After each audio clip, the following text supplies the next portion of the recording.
la idea es que esta clase sea un poco interactiva, o sea que ustedes puedan participar también, que si tienen alguna duda o pregunta en algún momento, me dicen, espera doctor, me preguntan y lo vamos resolviendo, ¿bien? La clase está estructurada en dos partes. La primera parte es muy obstétrica, puede ser que por ahí sea la que genere un poco más de dudas, y la segunda parte ya va más abocada a la parte de diagnóstico por imágenes.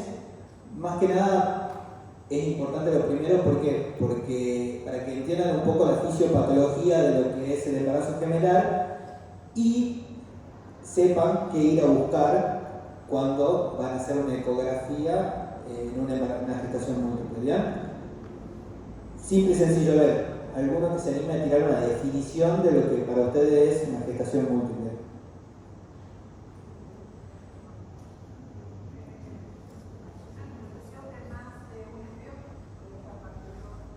De más de un embrión, bien. Perfecto. Así simple y sencillo, cuando coexisten dentro del útero, eso es importante que lo sepan, uno o más embriones o más fetos, según la etapa del embarazo en la cual se encuentra la mujer, decimos que se trata de una gestación múltiple, ¿bien? Esta gestación múltiple es muy romantizada, ¿por qué? Porque nosotros vemos, ¿qué es lo que ustedes ven generalmente de las gestaciones múltiples? Estas imágenes te dan mucha ternura, decís, qué lindo, los mellizos, ya son iguales, van a ser compañeros para toda la vida, van a hacer bromas juntos, van a ir al colegio juntos, van a hacer travesuras juntos, todo. Entonces, lo primero que se nos viene a la cabeza a nosotros cuando decimos embarazo gemelar, decimos, ah, qué lindo. Pero en realidad, el embarazo gemelar es de por sí, en principio, un embarazo de muy alto riesgo, ¿bien? ¿Por qué? Primero y principal porque afecta durante el embarazo. O sea, no es lo mismo para una mujer gestar un embarazo único que gestar un embarazo doble, con mucha más distensión, con mucho más complicaciones, con contracciones desde hace etapas de embarazo muy tempranas y con molestias, o sea, aumentan las náuseas, aumentan las molestias a nivel de la cintura. Son muchas complicaciones que van de la parte materna, además de que aumenta también el riesgo de enfermedades típicas del embarazo, como sea la hipertensión gestacional, la diabetes gestacional, la colestasis intrahepática del embarazo. Todas esas son enfermedades muy características del embarazo y que se ven potenciadas en un embarazo múltiple, ¿bien? Y está muy asociada a lo que es la prematurez, ¿bien? Muy asociada a la parte de la prematurez porque, ya sea por cualquiera de los dos factores anteriores, uno, la sobredistensión uterina, que hace que las contracciones comiencen antes de tiempo y se pueda desencadenar más fácilmente un trabajo de parto, como también las complicaciones son pacientes que suelen hacer preeclampsia en etapas muy precoces del embarazo y que por indicación materna se debe finalizar el mismo y los bebés pasan largas estadías en neonatología, ¿bien? Y además también porque no deja de estar asociada a otras complicaciones como ser esta, que es una de las menos frecuentes pero que es una de las más impactantes, que son los siameses cuando comparten una parte del cuerpo entre sí los gemelos, ¿bien? Y que lleva, además de largas internaciones en neonatología, de cosas que a ninguna de las mujeres les gusta pasar, ninguna de las familias les gusta pasar, lleva también un gran problema monetario, ¿bien? Ya sé si todo sale bien o si todo sale mal, porque de repente mantener dos hijos no es nada barato en la economía actual, y además porque también un gasto público en todas las horas de internación de neonatología que requieren estos embarazos. Por lo tanto, no es algo que, si bien un embarazo por lo general siempre es una buena noticia, estos embarazos gemelares suelen ser bastante complicados y es importante que una vez que se los diagnostique ustedes sepan transmitirle a la mujer que es importante, que tienen que ir desde un principio a controlarse con algún especialista en alto riesgo, en embarazos de alto riesgo. Bueno, definición fácil, sencilla, como dijo la compañera, cuando coexisten embriones o más fetos, ¿bien? Y de ahí hay distintos órdenes. Los más frecuentes son obviamente los gemellares, que son dos, que cuando conviven dos fetos o dos embriones, pero pueden haber de mayor orden, de 3, 4, 5, ¿bien? ¿Por qué es importante? Porque en Argentina hay una prevalencia un poco más alta que en otros países de embarazos múltiples, ¿bien? En general, a nivel global, se estima que un 1% del total de los embarazos son embarazos múltiples, y acá en Argentina nosotros vemos entre 2 y 3%. ¿Por qué? Porque por dos factores principalmente. Uno, porque la postergación del embarazo, eso es una de las cosas principales, porque se ha visto que a medida que la mujer aumenta su edad, hay un mayor riesgo de que tenga algún embarazo gemelar, y otro también por las técnicas de reproducción asistida, ¿bien?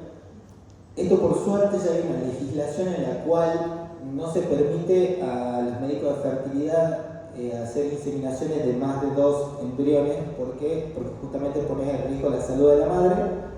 Pero hay veces que con las técnicas de fertilidad se suelen dividir los embriones antes de tiempo y desencadenar algún embarazo gemelar, como ya vamos a ver más adelante. ¿Bien? Bueno, entonces, vamos a clasificar estos embarazos gemelares, ¿bien? Los embarazos gemelares no son siempre lo mismo.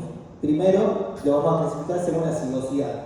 Según la cigosidad, se clasifican en disigóticos y monocigóticos. Esta no es tan relevante la clasificación, más como la otra, que sí es más importante por todo lo que vamos a ver durante la clase, que es por la cigosidad, por la coriología. La cigosidad es según la cantidad de cigotos que se forman, ¿bien?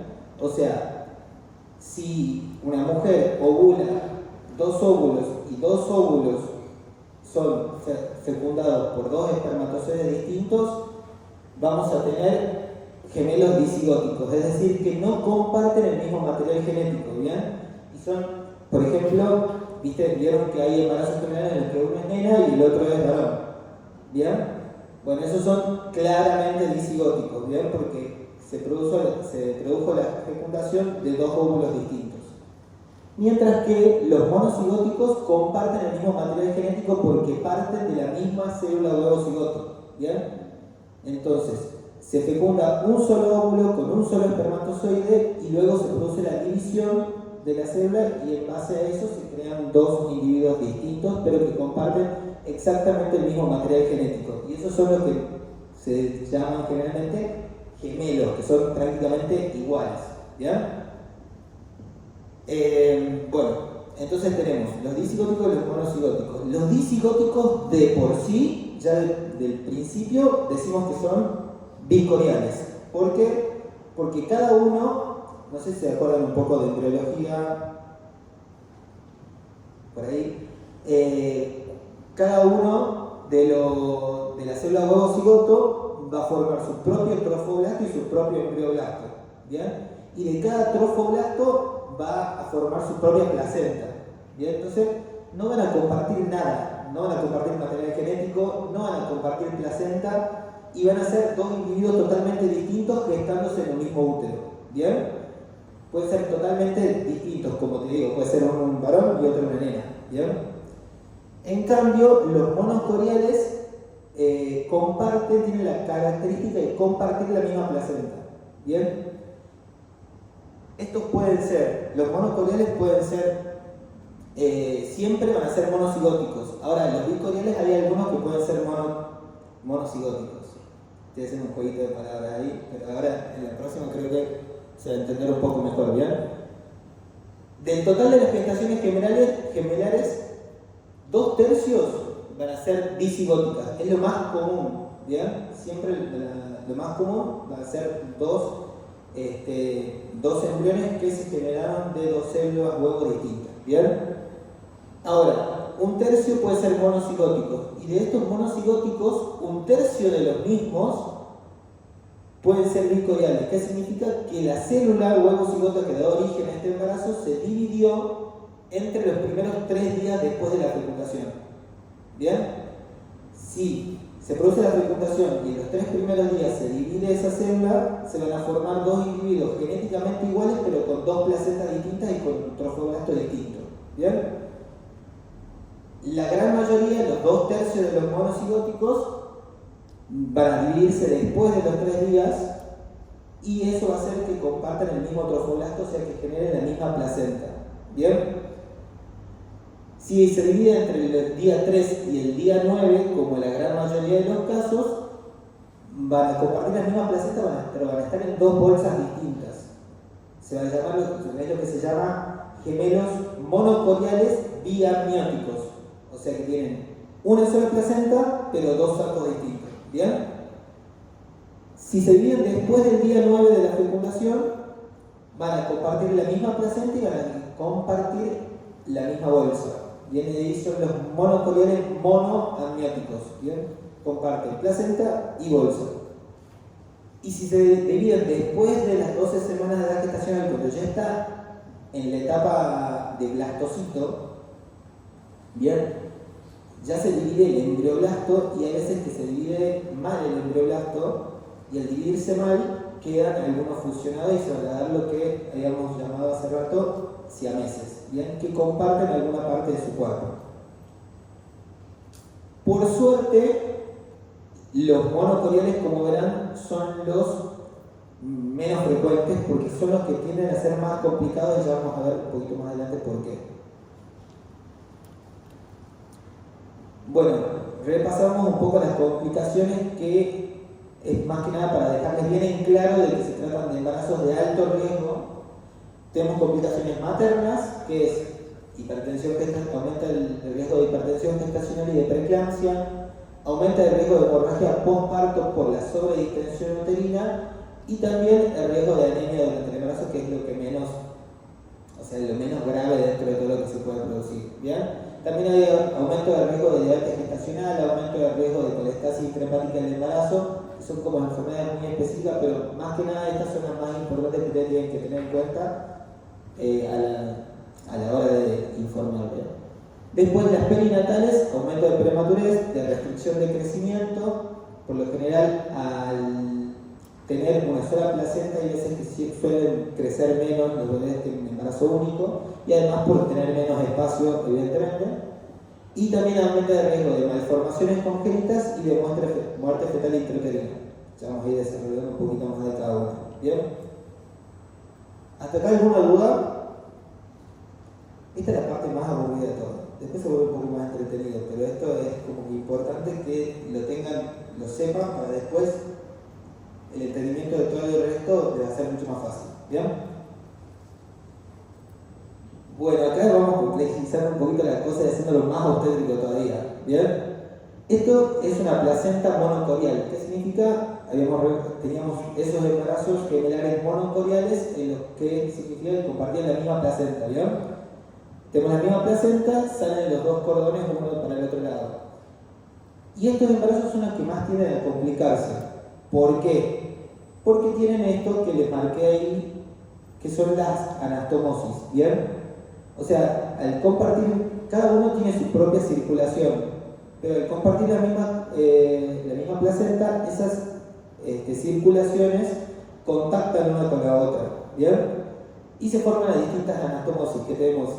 Las que están de aquel lado, que son las arterioarteriales y las venovenosas, que son de los mismos vasos sanguíneos, o sea que manejan las mismas presiones. Se dicen como anastomosis falsas. Es una jerga más o menos que utilizamos nosotros. ¿Por qué? Porque si bien son anastomosis en sí, a menos que haya un desequilibrio de presiones entre ambos fetos, no se produce un intercambio grande de sangre entre uno y el otro. ¿Por qué? Porque si el feto A tiene una presión normal y el feto B tiene una presión normal, al ser equilibrado no hay un traspaso de sangre entre ambos. ¿Bien? Por ley física, básicamente. Entonces las venovenosas y las arterioarteriales, si los dos tienen la misma presión, no van a generar un flujo grande de sangre entre ambos gemelos. En cambio, las arteriovenosas, que son las anastomosis verdaderas, que son lo que se dice cotiledores compartidos, vamos a tener que viene una arteria de uno de los gemelos y luego se contacta con una vena que va hacia el otro gemelo. Bien, el sistema venoso, como sabemos nosotros, tiene una presión mucho más baja que el sistema arterial. Bien, entonces la sangre va a venir desde la arteria y va a pasar hacia la vena, o sea que va a ir desde un gemelo hacia el otro. Bien, por suerte la mayoría de las veces estas anastomosis arteriovenosas tienden a estar equilibradas, o sea, hay una misma cantidad de anastomosis que van desde un lado, de un gemelo hacia el otro, que del otro hacia el otro, entonces ahí se mantiene un equilibrio y está todo bien. El problema es cuando estas anastomosis están desbalanceadas, que ya lo vamos a ver más adelante, ¿bien? ¿Queda claro? ¿Hay alguna duda? ¿Perfecto? Bien. Bueno, ahora vamos un poco al diagnóstico, ¿bien? Entonces hemos hablado un poco de qué es un embarazo gemelar, lo hemos clasificado según la cigosidad, que está bueno que lo sepan, pero si se lo olvidan mañana no pasa nada. Pero lo más importante que tienen que tener en cuenta es la corionicidad, ¿bien? A partir de ahora, cada vez que hagan una ecografía y diagnostiquen un embarazo gemelar, está literalmente prohibido que nos informen la corionicidad, ¿bien? Es lo más importante. Lo que se tiene que llevar a esta clase es saber diferenciar un embarazo monocorial de un embarazo bicorial, porque vamos a ver que son dos cosas totalmente distintas, ¿bien? Bueno, nosotros como obstetras generalmente siempre nos manejamos con ecografía más que nada, ¿bien? No sabemos mucho de otros métodos de diagnóstico, ustedes van a saber mucho más, nosotros somos muy de ecografía solamente. Ahora estamos entrando un poquito más al terreno de la resonancia, pero más que nada nos manejamos con ecografía siempre. Bien, ¿qué es importante? Como le dije, lo más importante es saber diferenciar la corionicidad, y para diferenciar la corionicidad lo más fácil es hacerlo antes de las 15 semanas, ¿bien? Después de las 15 semanas es muy difícil, ¿bien? Así que siempre que tengan la oportunidad de hacer el diagnóstico en embarazo gemelar en la etapa temprana del embarazo, lo primero que tienen que enfocarse ustedes es en hacer un buen diagnóstico de la corionicidad, ¿bien? Si nosotros lo hacemos antes de las 15 semanas, la sensibilidad y la especificidad de la ecografía es de un 100% para poder diferenciar estos dos tipos de embarazos, ¿bien? Antes de la semana 11, bien, es súper claro, ¿o no? El embarazo bicorial se ve clarito como hay dos sacos separados por un corión bien marcado. Dos sacos que tienen dos embriones con dos sacos viterinos, ahí está el viterino, el otro viterino, bueno, acá hay un embrión, no está muy bien sacado el embrión, pero acá se ve claramente el otro, y se ve que están separados por un corión bien marcado, ¿bien? Entonces ahí eso es un embarazo bicorial sí o sí, ¿bien? En cambio, el monocorial, ustedes ven que se ve un solo saco, los dos embriones, y no hay una división tan clara entre ambos, ¿bien? Van a encontrar sí dos sacos viterinos por lo general, la mayoría de las veces, a veces van a poder ver bien el amnios a la vuelta de cada embrión, a veces que no es tan claro eso, no se asusten, no es necesario que lo busquen sí o sí, pero lo más importante es que no vean bien la separación, digamos, esta del corión bien marcado. Y siempre lo tienen que documentar con una foto panorámica, ¿bien?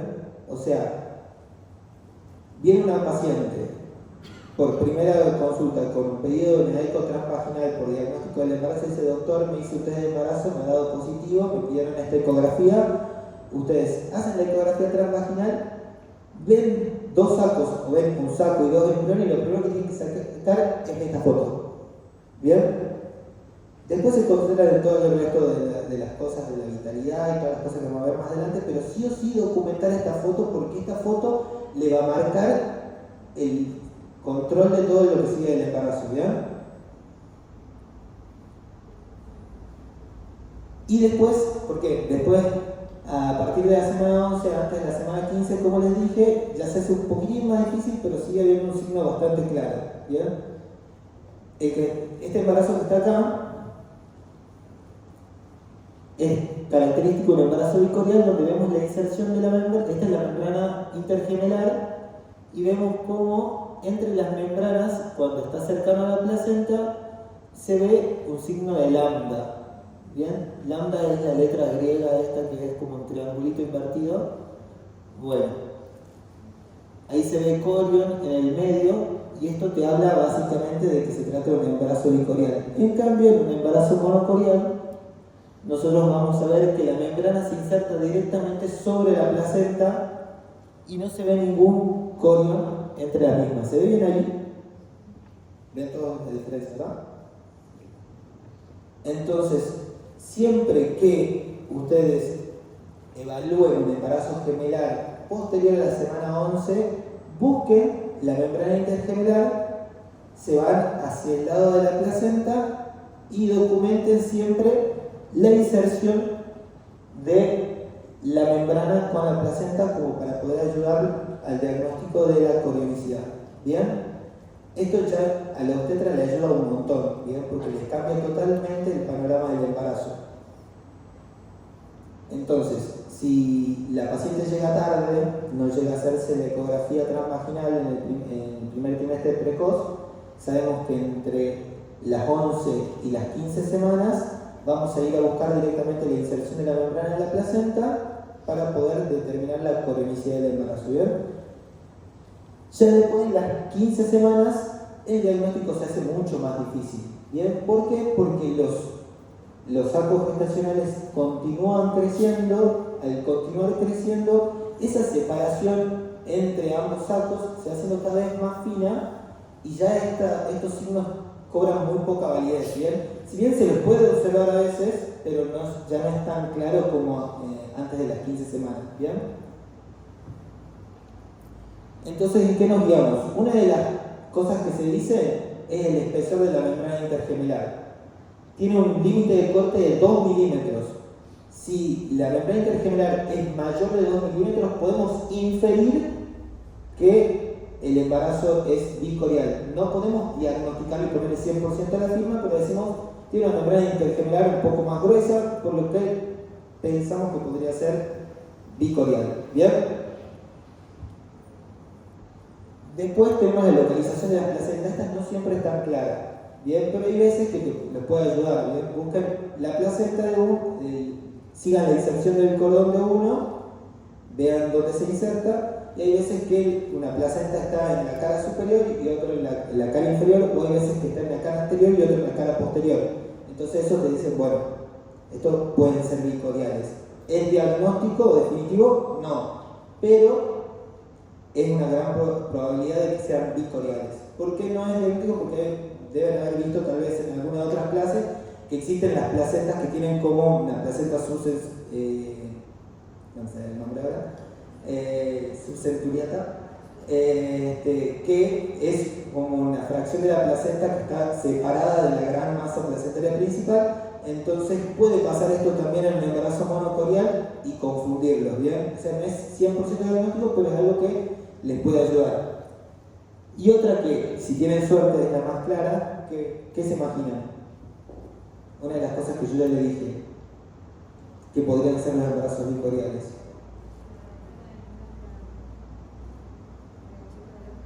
No, eso ya pasaron. Pero una de las cosas que dije al principio, ¿qué podían ser un embarazo bicorial? Que uno sea masculino y que el otro sea femenino. ¿Bien? Ese sí o sí es bicorial, digamos, que sea uno sexo masculino y el otro sexo femenino, entonces listo, ya está. Es bicorial seguro, porque tienen una carga genética totalmente distinta y dijimos que los embarazos disigóticos, o sea que nacen de dos células de huevos distintas, son sí o sí bicoriales. ¿Bien? Bueno, ¿alguna duda hasta ahí? ¿No?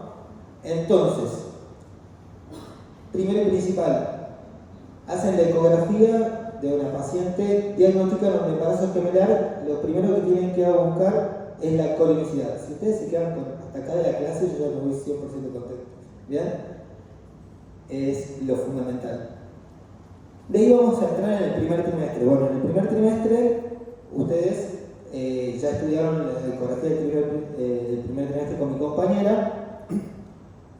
Importante, obviamente, constatar la vitalidad de ambos embriones y ambos fetos.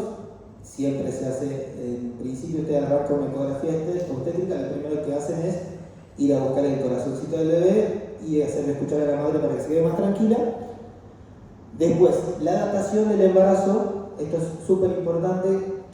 ¿Cuál de los dos CRL yo voy a tener en cuenta para fichar el embarazo? Ustedes ya sabrán de que actualmente ya no nos guiamos tanto con la fecha de última menstruación porque suele ser bastante variable y tratamos de datarlo cada vez más con la ecografía, bien, con el CRL.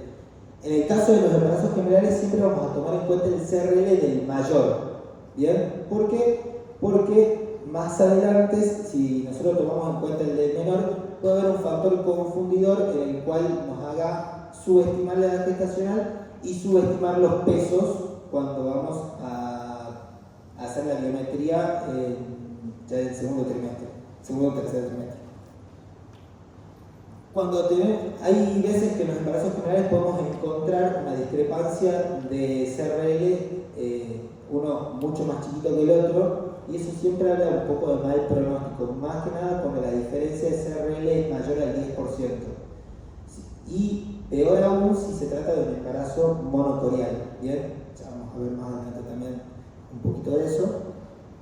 El diagnóstico de la corionicidad que ya hablamos recién. Y bueno, el ATN Plus, que se realiza siempre entre las 11 y 14 semanas. Bien, también está indicada en los embarazos generales, solo que hay que tener en cuenta ciertas consideraciones que son distintivas del ATN Plus clásica. Una de las cosas a tener en cuenta es que si bien se mantiene un poco, baja un chiquitín la sensibilidad y la especificidad del ATN Plus para el diagnóstico de aneuploidía con respecto a la ATN habitual en el embarazo simple, ¿bien? Tiene una tasa de detección, o sea, una sensibilidad del 86% en bicorelio y un 87% en monocorelio y una tasa de falso positivo del 5%. También tener en cuenta que los CRL pueden ser distintos, siempre pueden ser de datar el embarazo por el del mayor, y si hay una discrepancia de más del 10%, eso es un factor de mal pronóstico, ¿bien? Y otra cosa a tener en cuenta que les puede servir también es la discrepancia de la translucencia nucal.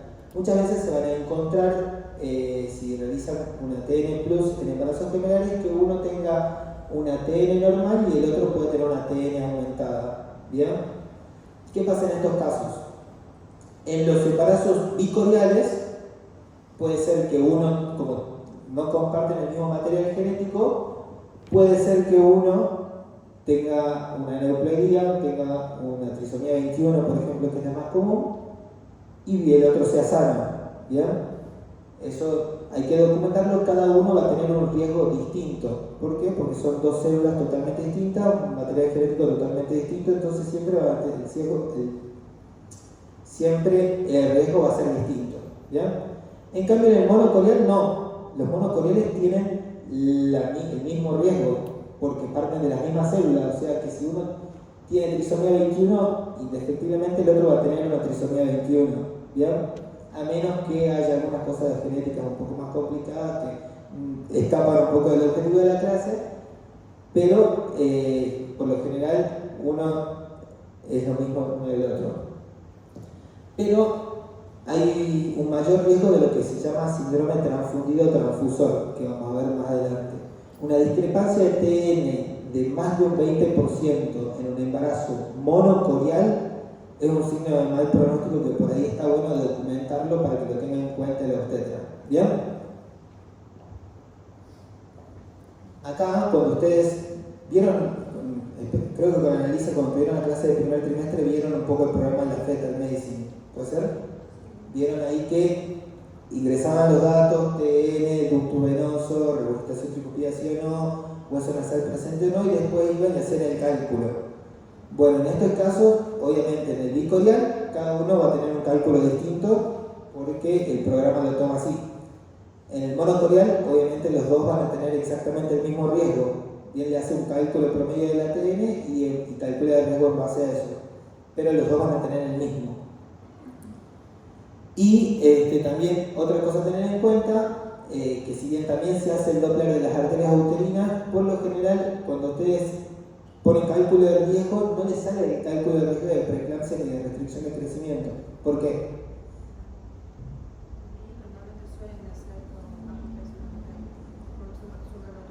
Claro, ¿por qué? Porque directamente, por ser un embarazo gemelar, el de riesgo ya es alto. ¿Bien? Y por lo general la mayoría se suplementan con aspirina desde el primer trimestre. ¿Bien? Así que por lo general el programa ya directamente ni lo calcula. ¿Se hace de forma rutinaria las arterias uterinas? Sí, se hace, pero no influye tanto en el cálculo de riesgo. ¿Bien? Bueno, segundo trimestre a partir de las 16 semanas. ¿Todo claro hasta ahora del primer trimestre? ¿Alguna pregunta? ¿Duda? Bueno. Vamos entonces al segundo trimestre a partir de la semana 16. ¿Bien? Acá viene una de las cosas más importantes, la identificación de cada uno de los gemelos. ¿Bien? ¿Cuál es el gemelo A y cuál es el gemelo B? Y esto es muy importante, ¿por qué? Porque una vez que ustedes le ponen el sello del gemelo A y el sello del gemelo B, lo más importante es que nunca más se cambie. ¿Bien? Porque si no, después termina, a veces tiene la restricción de crecimiento del A y después la tiene el B y después la tiene el A y no, porque estamos haciendo mal las cosas. ¿Bien? La biometría se utilizan exactamente los mismos parámetros que en un embarazo simple. En esto no nos vamos a detener mucho porque ya lo han visto, ya saben cómo hacerlo. Se mide exactamente igual. Lo que sí es sumamente recomendable es que sean muy ordenados. ¿Bien? Y que sigan a cada uno de los fetos, porque hay veces que les va a pasar más que nada en el trimestre más avanzado, que ya al tener mucho mayor volumen el feto, que a veces se empiezan parece como que se entrecruzan un poco, no se entrecruzan, pero parece que están muy juntitos uno del otro y de repente te aparece una cabeza y le medís y de repente subió un poquito y es la panza del otro. No. Fíjense bien, traten de ser muy ordenados, vayan primero la cabeza, bajen despacito por el cuello hasta que aparezca el corazón y sigan muy despacio y vayan muy despacio hacia el abdomen y traten de ir siguiéndolo al feto para que no se confundan en las mediciones. ¿Bien? El líquido amniótico por lo general, sí.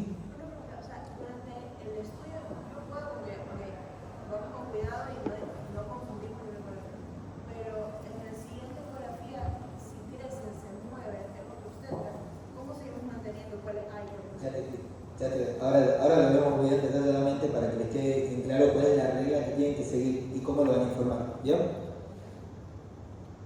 El líquido amniótico, lo que se usa generalmente es el bolsillo vertical máximo. ¿Bien? El ILA lo descartamos en este caso, generalmente siempre nos vamos a manejar con bolsillo vertical máximo. ¿Bien? El scan fetal detallado es sumamente importante, que siempre se lo tienen que hacer entre la semana 20 y 24, ¿bien?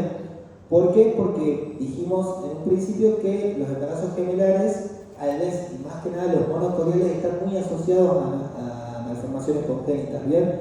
Justamente por tema de la división celular. Hay veces que la división celular no se hace de forma tan correcta y tienden a tener muchas malformaciones congénitas. Así que el scan fetal siempre tiene que ser reglamentario en la semana 20-24. Y bueno, el Doppler y la TB, que ya vamos a ver para evaluar vitalidad y para evaluar el riesgo de parto prematuro. ¿Bien? Vamos a ir ahora partecita por partecita para darles ciertos tips de la parte ecográfica. ¿Bien? De identificación. Generalmente la mayoría de los bebés se ubica como está ahí en el 90% es uno al lado del otro. ¿Bien? Muy rara es, pero puede pasar que esté uno abajo del otro. ¿Bien? Siempre el gemelo A es el que va a estar más cercano al orificio cervical interno. ¿Bien?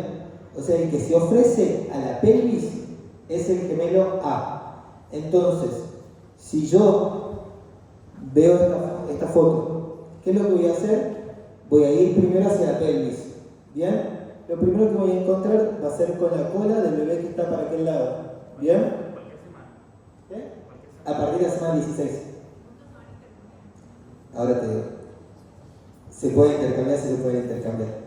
Pero lo que vas a hacer va a ser lo siguiente.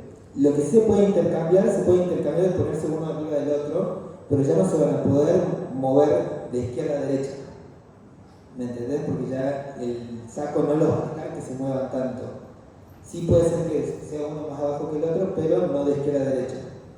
Entonces, a partir de la semana 16, ustedes van a ir hacia la pelvis de la madre, van a ascender un poco y el primer feto que se encuentra, que en este caso va a ser el feto que está hacia mi izquierda, que le van a encontrar la cola en la parte baja, ese va a ser el feto A. Y ustedes van a poner feto A entre paréntesis a la derecha materna, a la izquierda materna, perdón, a la izquierda de la madre, punto. Ahí entonces ya van a saber que en ese momento que ustedes lo vieron, el feto A, que era el feto que se ofrecía hacia abajo, es el que está hacia la izquierda de la madre, ¿bien?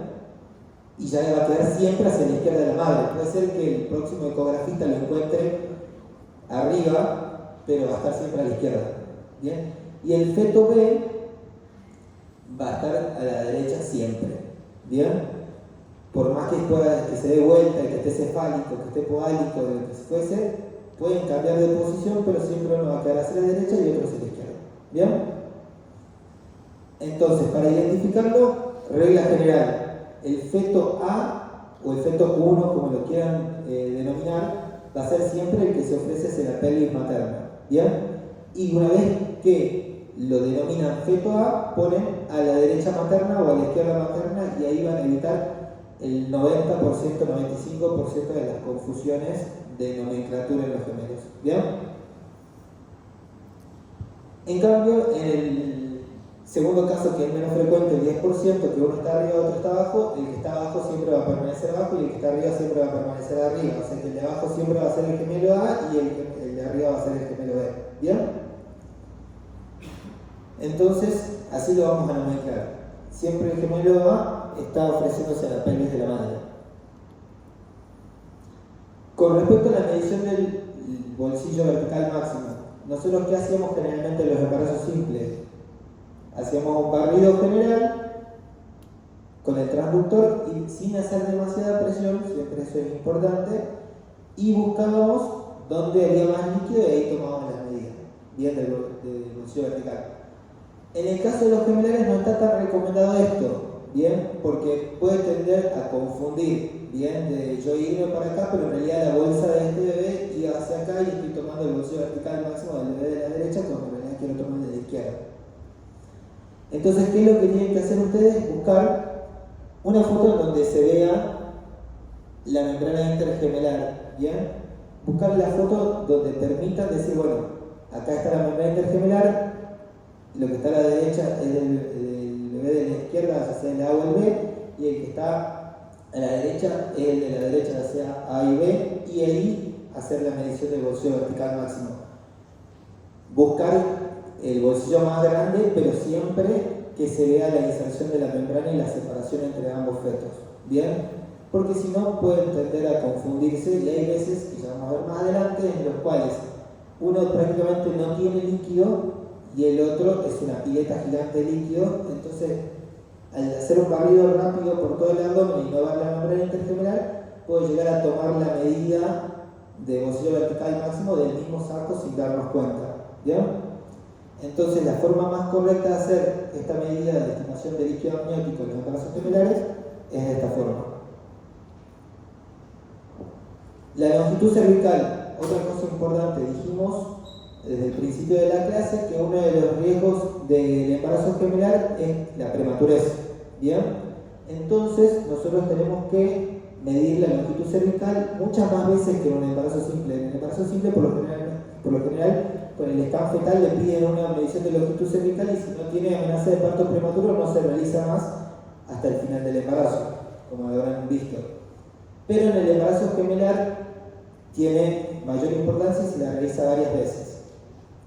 Importante siempre que vayan a tomar la longitud cervical, como en el embarazo simple, como en el embarazo femoral, tienen las mismas reglas. La vejiga tiene que estar vacía, ¿bien? O sea que antes de medir la longitud cervical, le piden a la madre que vaya al baño, que haga pis y vuelva para hacer la medición de la longitud cervical. La paciente se coloca en posición de litotomía, siempre, porque si no iba a ser mucho más difícil y van a tener una medida errónea. Litotomía, ¿saben lo que es litotomía, verdad? Bueno, nosotros estamos muy familiarizados porque todo lo que hacemos en ginecobstetricia es posición de litotomía, pero por ahí. Buscan un corte sagital del cervix que se vea bien en forma clara el orificio cervical interno, el orificio cervical externo y el canal endocervical, ¿bien? Que a veces va a estar un poco más hiperecogénico y que a veces puede ser por la presencia de moco estar un poco más hipocoico, ¿bien? Pero tienen que tratar de ver todo el canal entre el orificio cervical interno y el orificio cervical externo, ¿bien? Cuando ingresan generalmente siempre hacen una presión un poquito de más. Y pasa esto que está pasando en esta foto, ¿ves? Ahí está el transductor que está haciendo una presión sobre el cuello del útero y que hace que el labio superior del cuello del útero se vea como más finito que el labio inferior, ¿ven?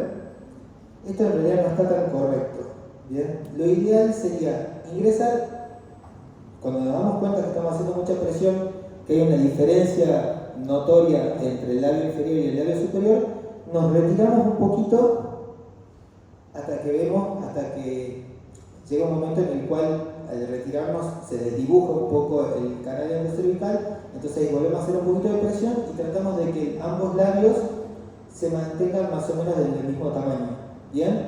Y ahí tomamos la foto.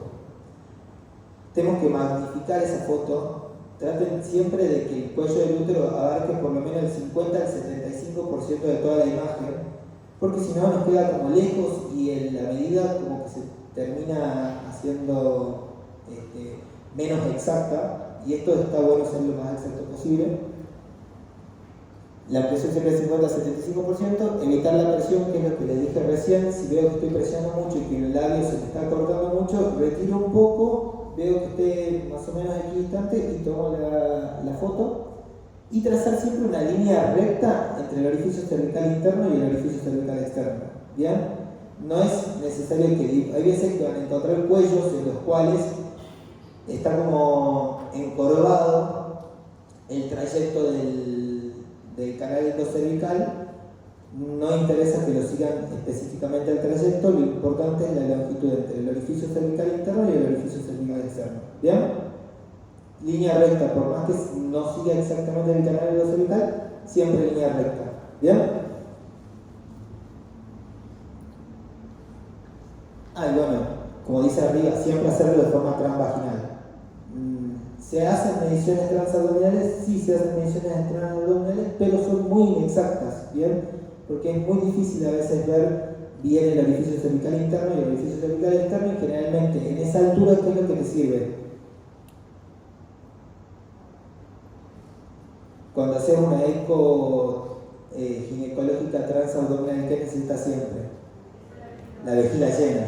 Bien, entonces eso te modifica la longitud cervical. Para tomar la transabdominal, una que si la ves con la vejiga vacía, es muy difícil verla, y si la ves con la vejiga llena, está modificada la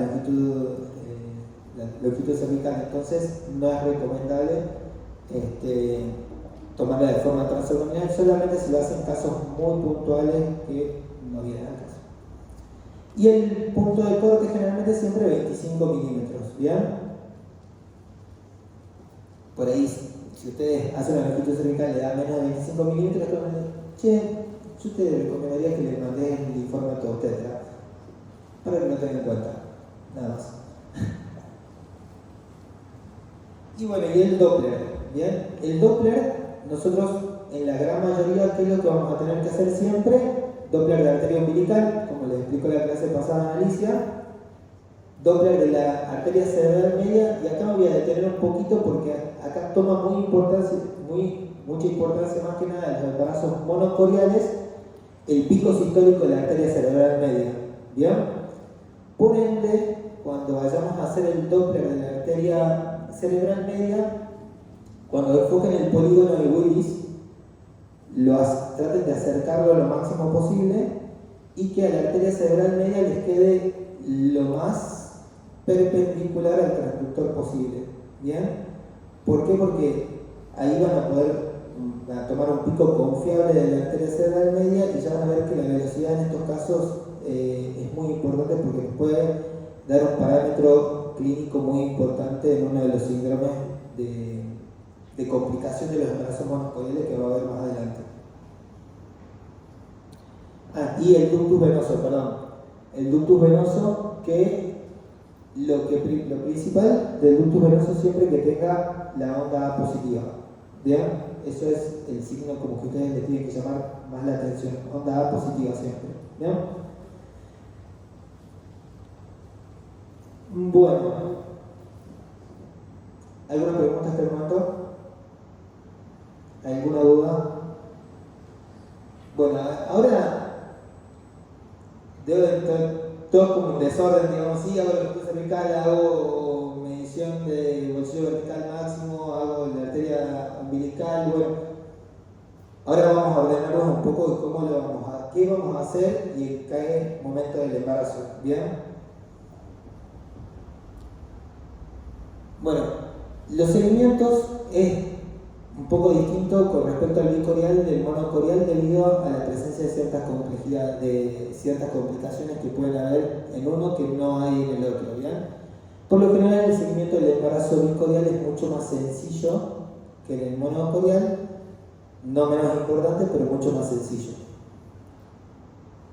Esta es una guía que vamos a ir desglosándola a medida que va pasando la clase, que es una guía que está muy buena, que tienen acceso en internet y ponen en Google guía de seguimiento de embarazo monocorial de SADIP y les aparece ahí. Son 3 hojitas y que tienen mucha de la información que tienen en esta clase, la tienen resumida en esas 3 hojitas y les va a servir para el resto de la vida cada vez que vean algún embarazo general. ¿Bien?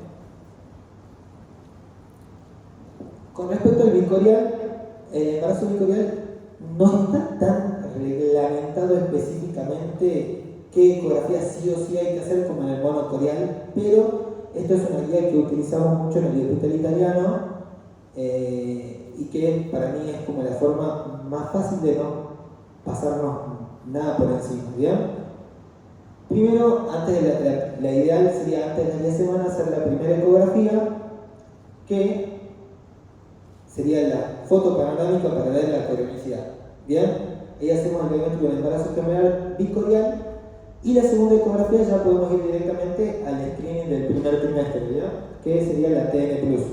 La TN+, es importante pesquisar bien ambos fetos porque, como dijimos en un principio, cada uno puede tener un riesgo distinto porque son 2 personas que tienen un material genético totalmente diferente.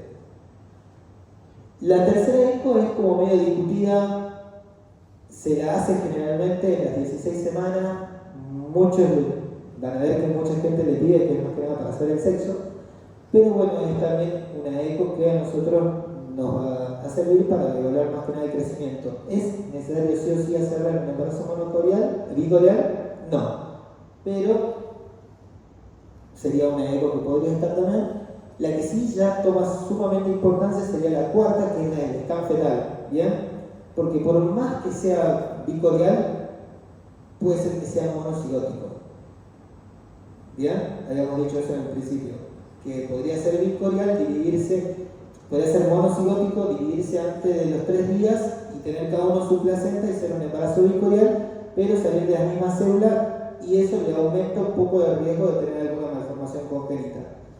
Entonces, sí o sí es importante remarcar que a las 20 semanas se tiene que hacer sí o sí el scan y en la semana 24 hacerse un ecocardiograma fetal, porque las malformaciones fetales más frecuentes en los embarazos bicoriales son las malformaciones cardíacas, ¿bien? Y en la cuarta eco, que es el scan fetal, se hace siempre la medición de la longitud cervical, ¿bien? Como en los embarazos simples, te recomendaba. Si no se ve ninguna complicación y vienen creciendo bien, tienen el Doppler bien, la longitud cervical es la adecuada, las recomendaciones son que se haga una ecografía cada 4 semanas. ¿Bien? Cada 4 semanas y una longitud cervical, una ecografía así, la otra no. Una así, la otra no. Una así, la otra no. ¿Bien? Ecocardiograma fetal a las 26 semanas y a partir de la semana 32, ya más cercano al término, sí acercar un poquito más los controles y hacerlos cada 2 semanas, más que nada por el riesgo de restricción de crecimiento y el riesgo de hipertensión gestacional. ¿Bien? E importa mucho más que nada la parte del Doppler a esa edad gestacional. Eso es más o menos una guía simple, digamos, o sea, para que ustedes vean más o menos el seguimiento que se tiene que hacer. Acá, más que nada, va a depender mucho del criterio de los obstetras, ¿bien? Porque hay obstetras que van a quedarse más tranquilos haciendo una ecografía más seguida y otros que le van a espaciar un poco más, pero ustedes, si ven que está todo bien, el crecimiento viene bien, el Doppler está bien, pueden poner directamente recomendación, seguimiento en 4 semanas. Repetirse la ecografía en 4 semanas. ¿Bien? En cambio, este es el seguimiento de un embarazo monocorial. ¿Bien? El embarazo monocorial, después de hacer el diagnóstico de la corionicidad antes de las 10 semanas, va a hacerse la TN Plus entre las 11 y 14. Importante medir bien la TN Plus de cada uno. Acuérdense ustedes que si hay una diferencia de TN Plus en el embarazo monocorial de más del 20%, es un factor de riesgo para este embarazo. ¿Bien?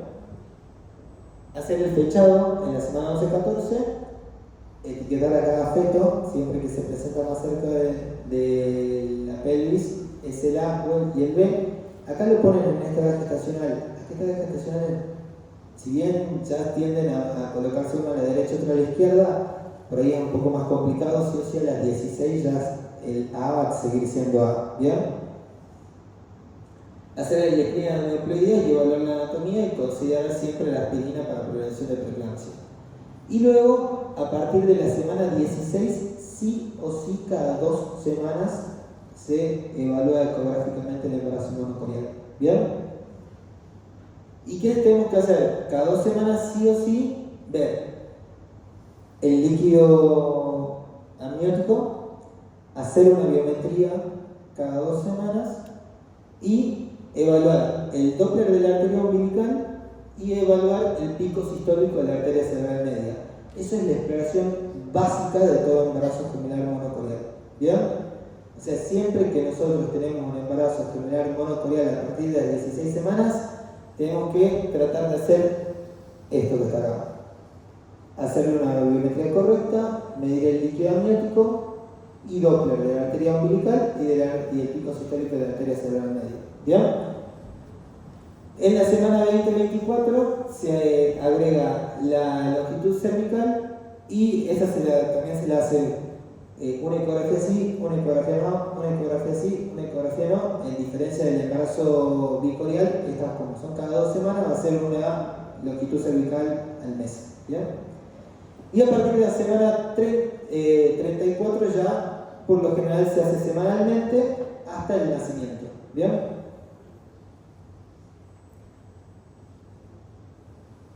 Ahora, ¿por qué tantos controles?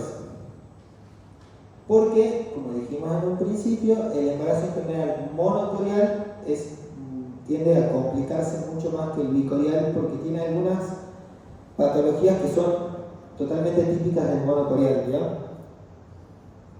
Y estos son los riesgos asociados, que son la restricción de crecimiento selectivo, es la principal, la más frecuente, que es un 15% y es el motivo por el cual siempre cada 2 semanas se le hace una biometría a un embarazo monocorial. ¿Bien? Después sigue el síndrome transfundido-transfusor, que está relacionado con el nivel de líquido amniótico, la secuencia anemia policitemia, que es una patología poco frecuente, del 5%, pero es el motivo por el cual tenemos que hacer el pico sistólico de la arteria cerebral media.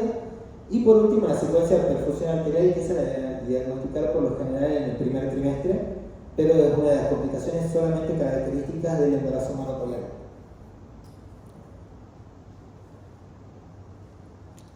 cerca de la garganta, perdón. Bueno, empezamos entonces con la parte de las patologías. ¿Alguna pregunta hasta ahora? ¿Va quedando claro? ¿Se está entendiendo? Si ustedes dicen, doctor, no estoy entendiendo nada, me levanto la mano y digo, no estoy entendiendo nada. Con total confianza, ¿no? Y vemos de tratar de repasar algunas cosas. Bueno, entonces, gestación monocorial, ambos gemelos comparten la misma placenta. ¿Bien? ¿Qué pasa? Cuando se hace la repartija de la placenta, hay veces que cada gemelo se toma 4 porciones de placenta y vive feliz todo el embarazo, pero hay veces que no, que hay un gemelo que es un poquito más mezquino que el otro. Y dice, yo de esta pizza me agarro 6 porciones y vos manejate con las 2 que te quedan. Entonces, ¿qué es lo que sucede? Se produce una repartición poco equitativa de la placenta. Uno de los gemelos crecen de forma normal, mientras que el otro tiene que acostumbrarse a vivir con 2 porciones de pizza. Entonces, cuando tiene que acostumbrarse a vivir con 2 porciones de pizza, le va llegando cada vez menos oxígeno, menos nutrientes, y eso hace que, lo primero que cae es la circunferencia abdominal y luego empieza a retrasarse todo su crecimiento, ¿bien? Y eso es lo que se llama, cuando uno crece bien y cuando el otro no está creciendo bien, se llama restricción de crecimiento selectivo, ¿bien? Ahí vemos, claramente, que uno de los gemelos tiene casi el 80% de la torta placentaria, mientras que el otro gemelo se quedó solamente con un 20%. Y esto lo van a ver muchas veces en los embarazos gemelares, que uno tiene una inserción velamentosa del cordón. Por eso también a veces está bueno y es de buena práctica, aunque a veces es bastante complicado, seguir el cordón y ver hasta dónde se inserta. Si se inserta en el centro de la placenta o si se inserta en la parte periférica, fuera de la torta placentaria, porque eso aumentaría el riesgo de una restricción de crecimiento. Eso es muy de especialista ya, pero por ahí si tienen tiempo algún día y ven algún embarazo monocorial y pueden seguir el cordón, está bueno. Porque les puede dar de preguntas. ¿Sí? Sí, pero eso va a seguir más que nada los parámetros iguales que en la restricción de crecimiento en embarazo único. ¿Bien? ¿Por qué? Porque cada uno va a tener su propia placenta. ¿Bien? Entonces cada uno al tener su propia placenta se van a manejar de forma distinta. ¿Bien? Puede ser que uno la placenta le sea suficiente y crezca de forma normal, mientras que el otro tenga una placenta avejentada, como se decía antes, o una placenta más pequeña y crezca menos, pero el riesgo de muerte entre cada uno va a ser totalmente distinto y la afectación no se va a ver afectado uno con el otro.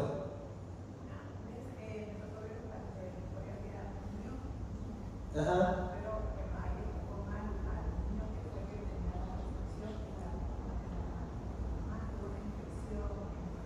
Ajá. Claro.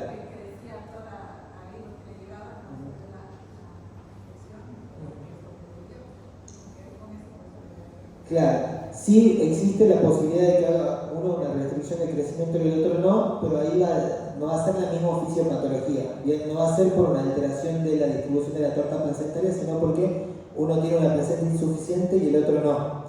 Ya vamos a ver también, ahora próximamente vamos a ver qué pasa cuando uno de los gemelos está con riesgo de muerte y el otro no. Cómo afecta el uno al otro. ¿Bien? Bueno, entonces, dijimos, ¿cuál es la causa de la restricción de crecimiento selectivo en el embarazo monocorial? Es que tengo una distribución poco equitativa de la placenta. Y entonces, ¿cómo vamos a definir nosotros una restricción de crecimiento? La más fácil y la que va a ser más sencilla es que uno de los bebés vaya creciendo por debajo del percentilo 3. Si ya uno de los bebés está por debajo del percentil 3 de crecimiento, diagnóstico de restricción de crecimiento selectiva. ¿Bien? Mientras que el otro vaya creciendo normal, obviamente. Y después, si no, hacemos una sumatoria de 2 de 4 criterios. Uno es que uno de los bebés esté por debajo del percentilo 10, que la discordancia de peso sea mayor del 25%, que el Doppler de la arteria umbilical esté por encima del percentil 95 o que el abdomen solamente esté por debajo del percentilo 10. Si cumple 2 de esas 4 características, ya podemos decir que uno de los fetos tiene una restricción de crecimiento selectiva mientras que el otro vaya creciendo normal. ¿Bien? ¿Cómo calculamos la discordancia de pesos?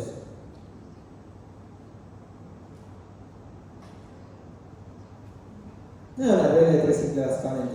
¿Bien? Es bastante simple. Es el peso del mayor menos el peso del menor sobre el peso del mayor por 100. Siempre. Bien, ahí le da el porcentaje, digamos, de la discordancia de pesos.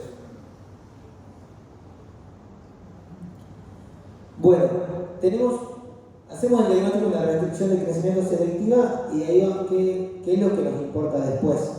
Lo que nos importa es ver qué tan grave es para esta mujer y para este embarazo. Entonces, una vez que se hace el diagnóstico, nosotros los vamos a clasificar en 3 tipos. Y la clasificación se basa básicamente en el Doppler de la arteria umbilical. Por eso también una de las cosas que hacemos siempre en el seguimiento del embarazo genital monocoreal es el Doppler de la arteria umbilical. ¿Bien? El tipo 1 cumple con los criterios de restricción de crecimiento selectivo y el Doppler del más pequeño tiene flujo presente a fin de diástole siempre. ¿Bien?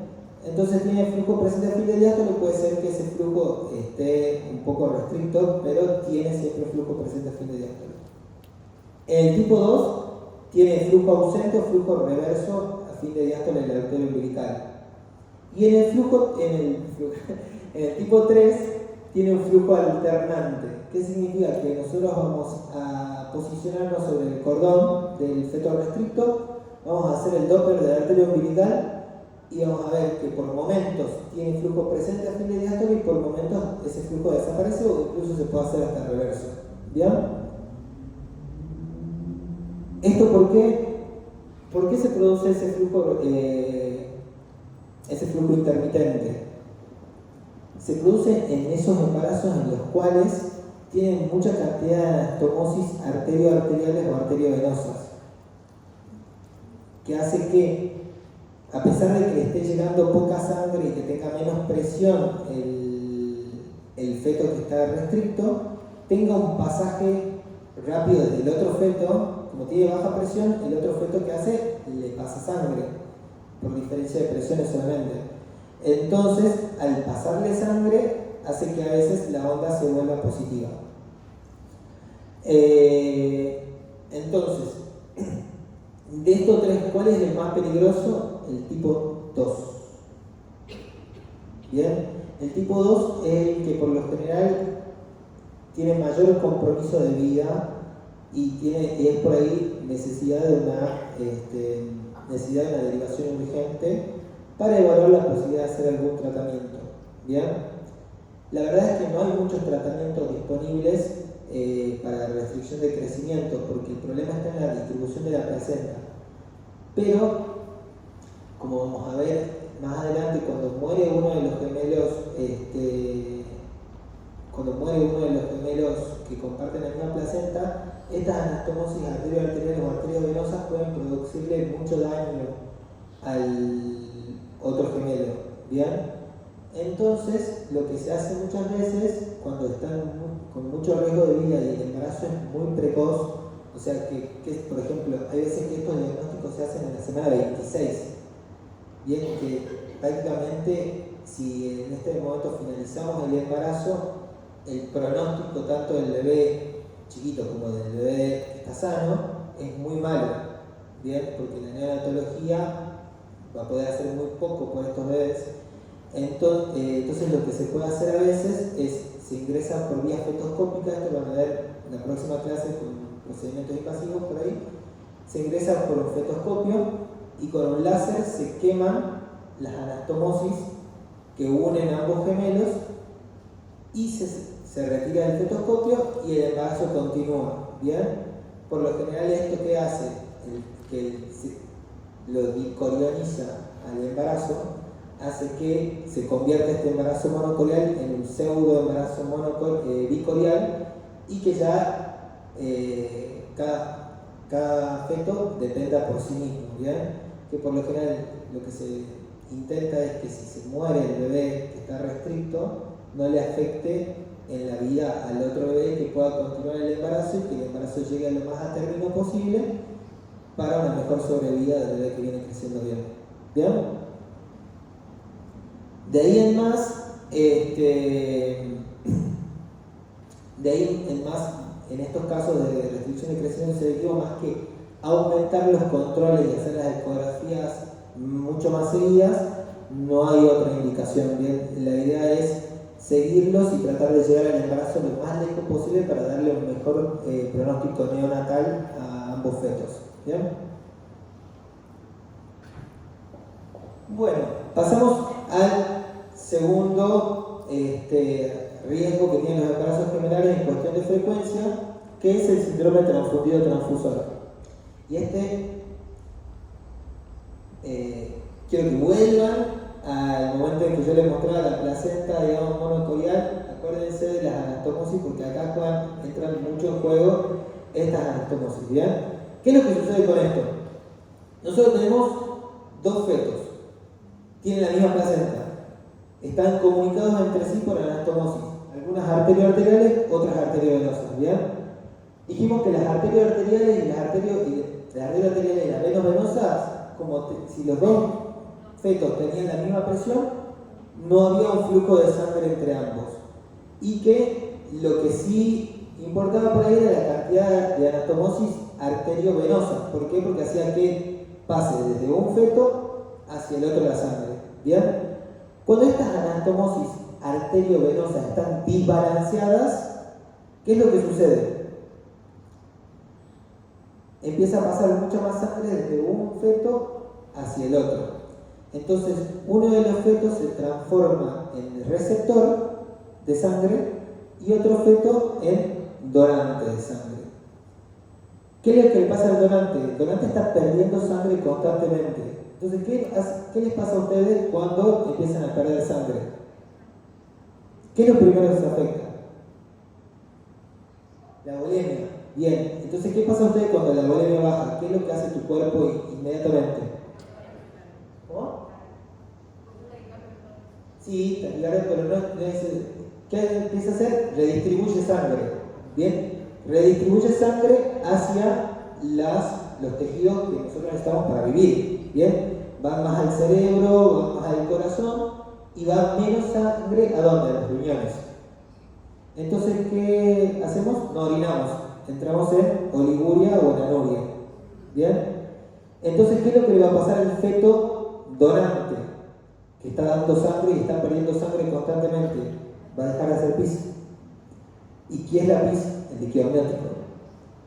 Bien, entonces, si deja de hacer pis, la vejiga del feto donante va a desaparecer y después de a poquito se va a ir quedando sin líquido amniótico. ¿Bien? Y además que vamos a observar toda una redistribución de sangre, disminuyendo la sangre a nivel de placentario, o sea que empieza a alterarse el Doppler de la arteria umbilical, luego se altera el Doppler de la arteria cerebral media, se ve la redistribución de flujo que han visto con la clase de Doppler, y después llega, la insuficiencia cardíaca que lo lleva a la muerte al feto donante. ¿Y qué pasa? Bueno, el donante tiene la peor de las ondas, tiene el peor pronóstico, pero el receptor tampoco es que se salva. ¿Bien?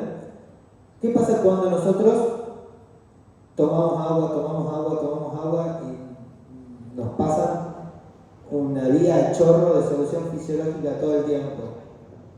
Nos encharcamos. ¿Bien? Entonces, ¿qué es lo que le pasa al feto receptor? Empieza a recibir sangre, recibe sangre y empieza a orinar. Orina. ¿Qué hace? Se tiene una vejiga enorme. Y aparte de tener una vejiga enorme, empieza a juntar un montón de líquido. Ese montón de líquido hace que tenga un polidramios, que hace que la madre tenga la panza como si tuviese 4 gemelos en vez de 2. Y aparte de eso, ¿qué otra cosa sucede? Es que el corazón empieza a recibir tanta sangre, que llega un momento en que dice basta y empieza, yo puedo manejar hasta este volumen, no puedo manejar más que este volumen. Entonces, ¿qué empieza a pasar? Toda la sangre se empieza a acumular en el territorio venoso. ¿Bien? Al acumularse en el territorio venoso, ¿qué es lo que va a pasar? ¿Quién se va a alterar? En el Doppler. ¿Qué? ¿Qué Doppler? ¿De qué? De vena, ¿qué? ¿Pero de qué vena? ¿Qué es la vena que estudiamos? El ductus venoso. Perfecto, ahí vamos a tener un ductus venoso reverso. ¿Bien? ¿Por qué? Porque va a empezar a acumular mucha sangre, entonces va a tener un ductus venoso reverso, y después, ¿qué va a pasar? Cuando empezás ya a acumular ya en el sobrepaso de líquido, se forma un hidrox. Empieza a acumular líquido en las cavidades, ¿bien? En la cavidad abdominal, en el tejido cerebral subcutáneo, en el pericardio, en la pleura, y empieza a hematizarse por forma completa hasta que llega a la muerte. Sí.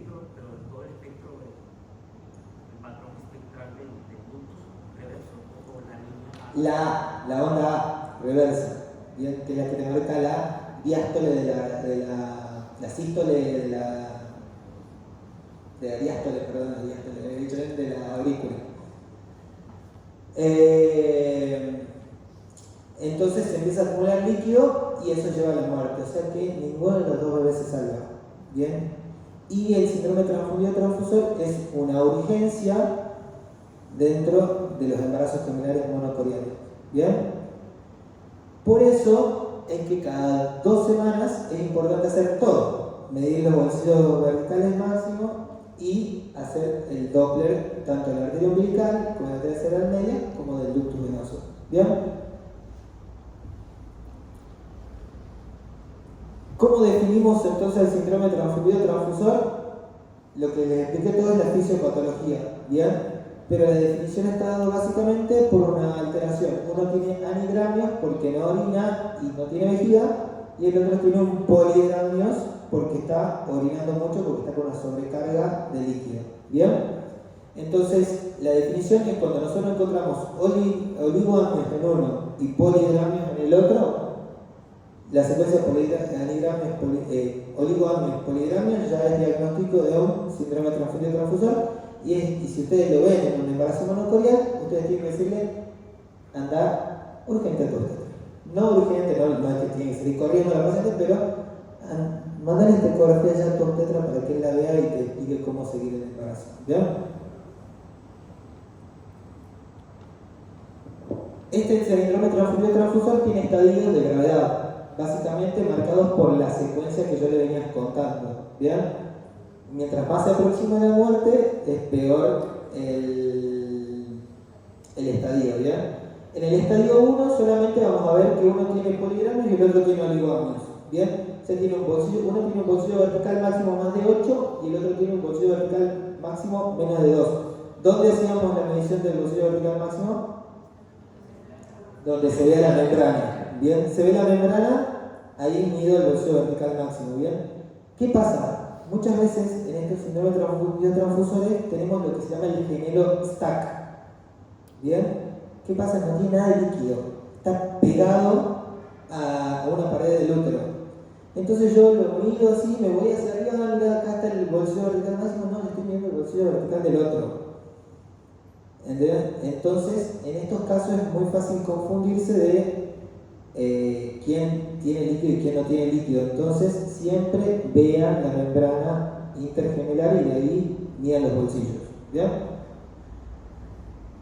El estadio 2, uno tiene la vejiga presente, el otro tiene la vejiga ausente, que es básicamente porque hace pis o no hace pis. ¿Bien?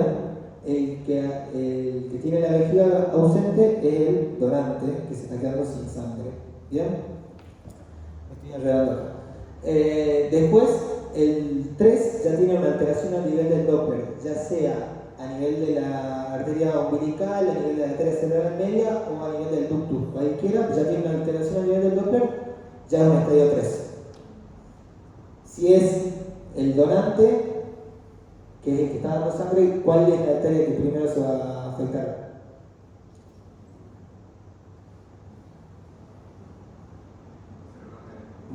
Sí, la cerebral media, en realidad se va a producir la redistribución de flujo, primero se afecta a la umbilical siempre, que es como una restricción de crecimiento.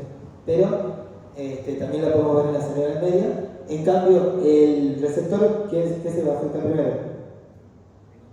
El ductus venoso, perfecto. Y después en el estadio 4 tenemos un feto hidrópico, o sea, un feto que ya tiene signos de acumulación de líquido, y en el estadio 5 ya hay uno de los bebés que fallece dentro de la panza. ¿Bien? Este síndrome transfusión, como les dije, es una urgencia dentro de la obstetricia porque hay veces que progresan muy rápido y generalmente los desbalances se empiezan a notar de forma muy precoz. Hay veces que se los diagnostica ya a la semana 18 del embarazo. ¿Bien? Que es un embarazo que prácticamente no es viable, o sea, las 18 semanas, semana 20 tampoco. Recién semana 24 en algunos centros de alta complejidad podríamos considerar que podría llegar a algún tipo de viabilidad, pero por lo general el diagnóstico es antes, por eso se empieza siempre a hacer la ecografía cada 2 semanas a partir de la semana 16. Pero lo bueno que tiene es que tiene tratamiento. ¿Bien? Tiene tratamiento que se hace en algunos centros por vía fetoscópica, exactamente lo mismo que le explicaba recién. Se ingresa por el fetoscopio y con el láser se divide la placenta en dos, en el nivel del ecuador, se queman todas las comunicaciones rivasculares y eso hace, las arteriovenosas, y eso hace que el flujo se vuelve a equilibrar y se puede llegar a solucionar, incluso llegar hasta la semana 28-29 del embarazo. Es muy difícil que estos bebés lleguen a términos, por lo general, una vez que se diagnostica síndrome transfundido transfusor, se puede hacer el tratamiento, pero alrededor de la semana 28, 30, 32, ya por lo general se produce el nacimiento. ¿Se hace una sola vez? No se hace una sola vez, se puede hacer 2-3 veces el tratamiento, las veces que sea necesario, porque hay veces que se ingresa, se queman las comunicaciones y quedan algunas comunicaciones que no se ven de forma fácil y se vuelve a producir el síndrome transfundido transfusor y hay que volver a entrar y volver a quemar. Se puede hacer 2-3 veces inclusive. Y de ahí pasamos a la siguiente frecuencia, que es el síndrome, la secuencia anemia policitemia. Y que esta es muy similar a la otra. Es más, es como la prima hermana del síndrome transfundido transfusor. ¿Bien? Porque, ¿qué es lo que pasa acá? Acá existen las mismas comunicaciones arteriovenosas, pero son mucho más chiquitas y son en menor cantidad y la diferencia es un poquito mayor de uno al otro. Entonces, ¿qué pasa? Uno de los gemelos le empieza a dar como gotitas de sangre al otro.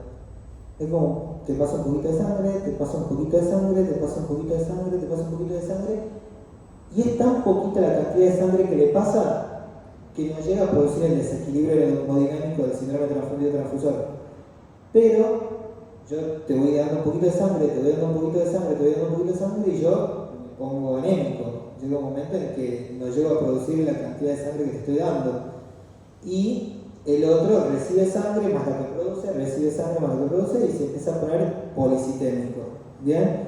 Y entonces se forma un desbalance de esa forma. ¿Qué pasa? La anemia fetal, como habrán visto, no sé si llegaron a ver con Alicia, los casos de la isoinmunización RH, por ejemplo, que puede ser que le hayan escuchado hablar de la incompatibilidad del grupo y factor entre la madre y el feto, que hace que le pasen anticuerpos de la madre al feto y le maten los glóbulos rojos al feto y el feto se vuelve anémico y después se termina volviendo hidrópico. Bueno, acá puede pasar lo mismo. ¿Bien?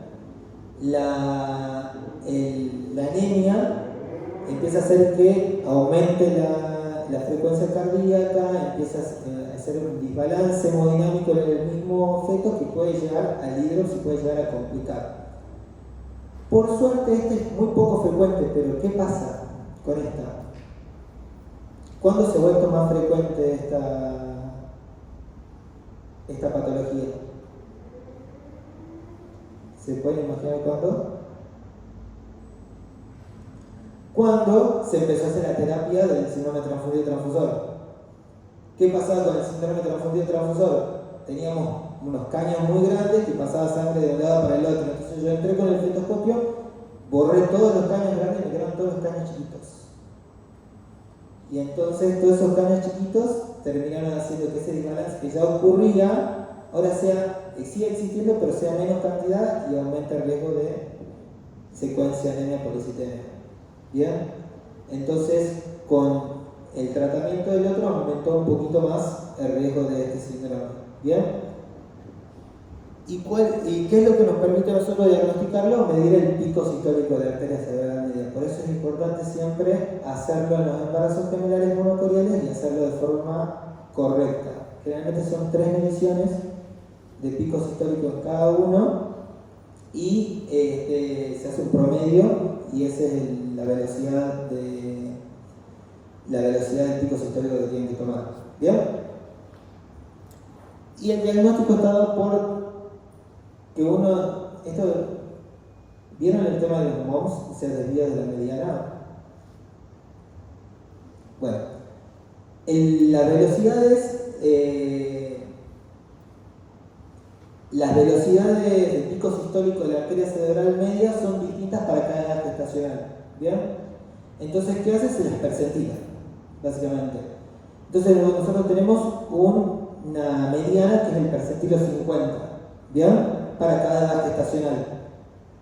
Entonces, yo lo que mido es los desvíos de la mediana. ¿Bien? Nosotros cargamos, esto se carga todo en un programito, chicos, yo no lo calculo por la cabeza, obviamente, se pone en un programito y te dice, para esta edad gestacional, esta velocidad de pico sistólico está a tantos desvíos de la mediana.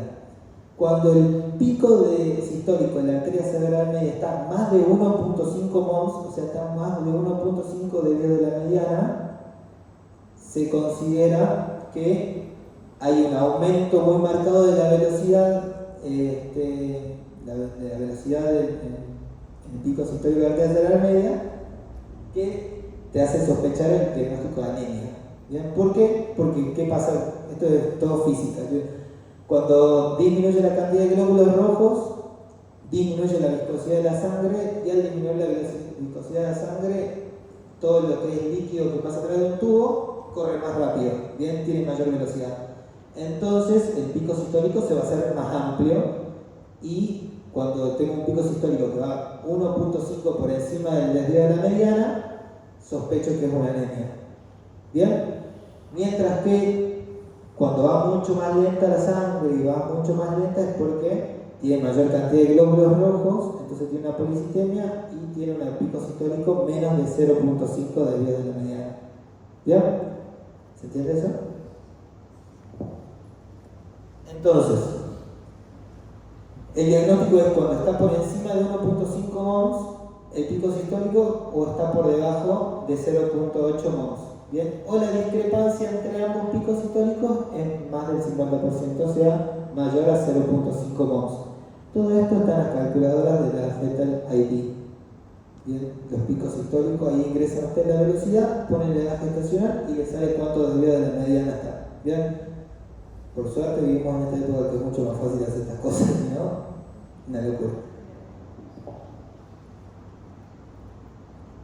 Bueno, eso es con el tema de la secuencia de anemia policitemia y después seguimos con la secuencia de función arterial inversa o TRAP. Este es la forma más extrema de malformación fetal asociada a un embarazo monocorial. ¿Se acuerdan que les había dicho yo que una de las cosas más frecuentes en un embarazo gemelar era que uno de los bebés tenga alguna malformación a nivel anatómico? Bueno, hay casos en los cuales uno de los bebés se desarrolla completamente, tiene su corazoncito todo, mientras que el otro se desarrolló de forma incorrecta y no desarrolla su corazón o desarrolla un corazón medio rudimentario que le impide bombear sangre. Entonces, ¿qué es lo que hace esto? Funciona Uno funciona con el feto que tiene su corazoncito, es el que bombea toda la sangre de todo el embarazo, y el otro, que es acárdico, que no tiene corazón, se mantiene por la anastomosis del otro feto. ¿Bien? En un principio, el corazoncito del feto bomba, se la banca y dice: yo puedo con esto dos, puedo con mi cuerpo y con el cuerpo de mi gemelo malformado, pero llega en un momento en que dice: no, basta. Bien, porque el otro creció mucho y yo no puedo bancármela toda, entonces empieza a fallar y empieza a generar un desequilibrio hemodinámico que termina en la muerte, por lo generalmente, del gemelo bomba. Esto es muy común verlo y diagnosticarlo en el primer trimestre del embarazo, ¿bien?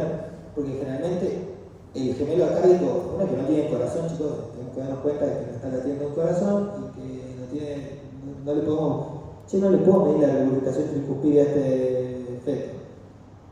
Y otra cosa es que no tiene cabeza tampoco, por lo general, o sea, es un feto totalmente malformado y que por ahí es fácil de diagnosticar en el primer trimestre. ¿Bien? Y lo bueno de esto es que tiene tratamiento, porque directamente se hace un láser intersticial que va directamente a la inserción del cordón del gemelo acárdico, se fotocoagula con láser y el otro puede seguir el embarazo de forma tranquila. ¿Bien? Bueno, hemos hecho un repaso más o menos por todas las patologías del embarazo general. Es un montón de información, muchísimo. Yo creo que puedo estar hablando 17 horas de este tema, porque encima es re lindo, pero me iba mucho en la mano, pero creo que los puntos como fundamentales para que ustedes entiendan los hallazgos que son importantes en el embarazo general están. Y bueno, todas estas complicaciones que puede hacer que muera un gemelo. ¿Bien? ¿Qué pasa cuando muere un gemelo? En un embarazo bicorial, cuando muere un gemelo, por lo general el otro no lo afecta. ¿Bien? Sí aumenta un poquito el riesgo de parto prematuro. ¿Bien? Pero, por lo general, como no comparten placenta, no suelen desencadenarse el parto y el embarazo continúa, y se puede llegar inclusive hasta el término en el embarazo bicorial con una gestación detenida. Mejor si se detiene antes de las 15 semanas, obviamente, uno de los bebés, porque ahí ya el riesgo de parto prematuro es mucho menor. Pero bueno, si se detiene más adelante, a pesar de que es una desgracia, obviamente, por suerte, si es un embarazo bicorial, no habría repercusiones contra el otro gemelo. Ahora, ¿qué pasa en el monocorial? En el monocorial es todo un tema que se detenga uno de los bebés. ¿Por qué? Por las anastomosis. Todo el problema de los embarazos monocoriales es por las anastomosis.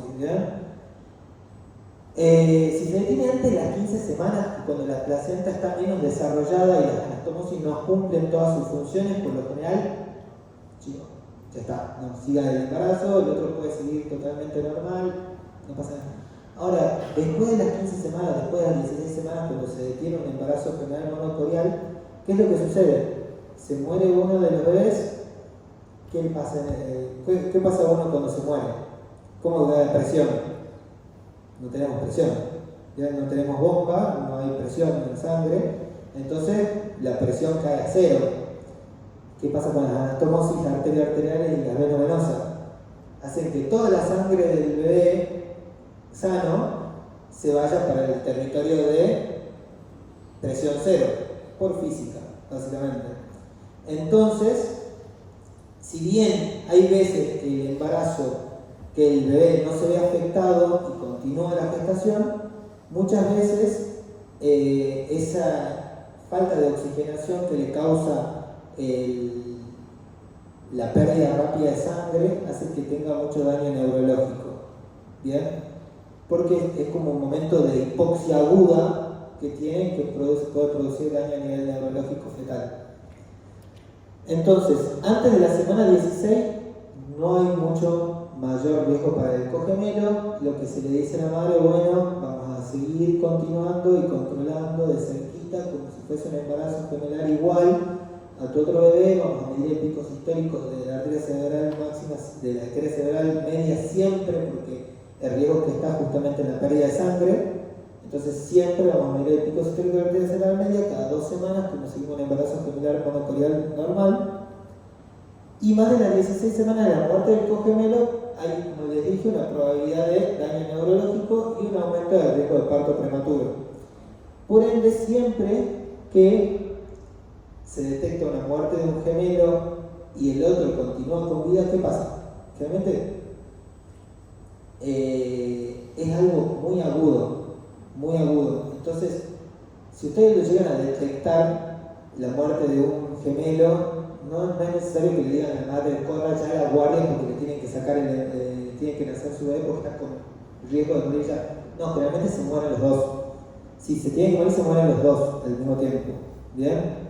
Si no se murió y el otro sigue con vida, le dicen, vaya a su obstetra, muéstrele, porque hay que seguirlo de más cerquita y hay que hacer una neurosonografía a este bebé para ver que no tenga ninguna lesión a nivel del sistema nervioso central. Porque por más que vaya ya a la guardia y nazca, ya si hubo daño neuronal por la muerte del bebé, ya está hecho. ¿Bien? Ya no hay vuelta atrás, no hay forma de volver a hacerlo vivir y que no tenga el daño neurológico. ¿Bien? O sea, es algo lamentablemente que es súper agudo y que no constituye en sí una urgencia si constituye un andar que te controlen de más cerquita. Pero no es necesario que salga corriendo hacia la guardia. ¿Bien?